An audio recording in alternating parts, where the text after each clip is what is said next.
अस्सलाम वालेकुम। आज हम जीम इस हुर्फ तहजी की पहचान करेंगे जिसकी आवाज़ ज निकलती है। ज से जमात, ज से जंतर मंतर, ज से जश्न, ज से जर्मन,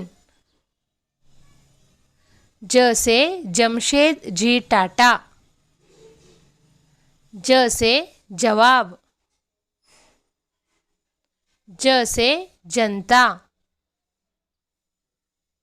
ज से जंगल, ज से जलसा, ज से जंग, ज से जलेबी, ज से जवान, ज से जगह, ज से जमरात, ज से जज, ज से जजीरा, ज से जप करना, ज से जबीन यानी पेशानी, ज से जरासीम, ज से जल यानी पानी, ज से जड़,